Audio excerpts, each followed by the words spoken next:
So I'm one of those people that every time I see a new Ray-Ban model that I love, I ask myself, how does this happen? Okay, so it's a big team, of course, and we have a lot of minds that try to, let's say, create the perfect collection. But let's try to synthesize in one word what we do every day. So the beginning is the consumer. So what we think first before write down the collection is the consumer that will be the one that will buy that specific collection. So their passions, their habits, their dreams, their futures. So we really try to understand, to cover as much as possible all our consumers with a specific collection. And then, of course, we start to write the strategy. And the strategy starts with the product segmentation. So we have two main souls on the collection. The first one is the iconic soul, and the second one is the seasonal soul. So let's start from the iconic one. So the icons are the shapes that are really well recognized from our consumers. So the shapes that are on your mind and you recognize immediately as an icon of Ray-Ban. So it's the aviator, wayfarer, clubmaster, round. So that shapes, of course, needs to be treated as the Bible for us because it's 50% of our sales.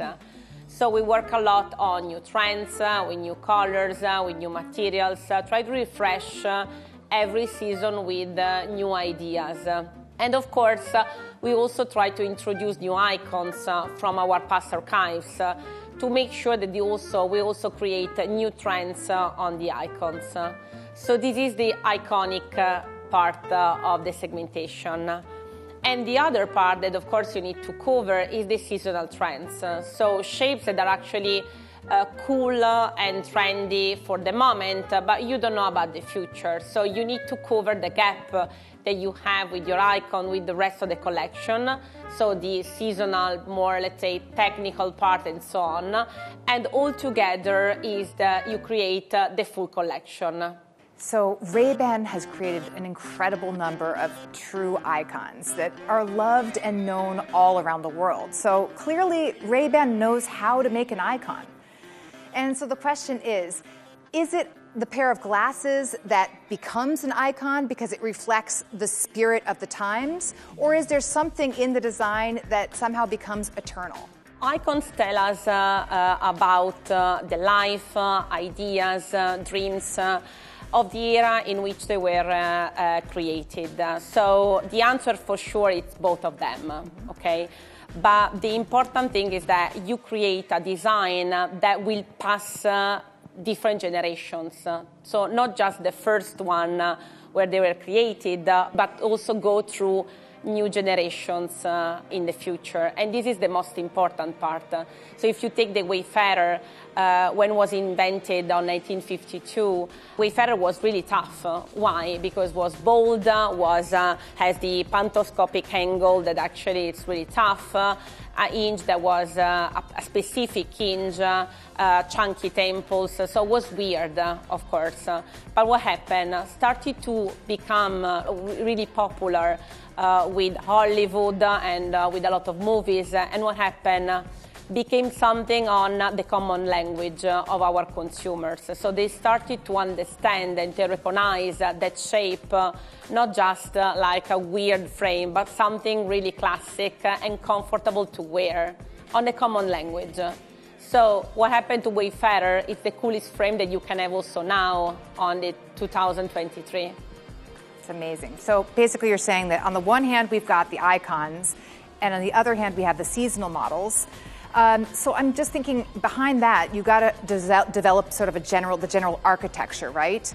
So how do the first ideas start to circulate? Okay, so we work with three different arms. The first arm is the trends department. So we have a huge trend department that try to catch the future trends. So something that are not cool or feasible in this period, but something that will be cool and feasible on the next 3 years, okay? And they work a lot thinking about the new generations, their needs, their passions, their habits, something that will be futuristic for us to think about now, okay? So we take these trends on the table.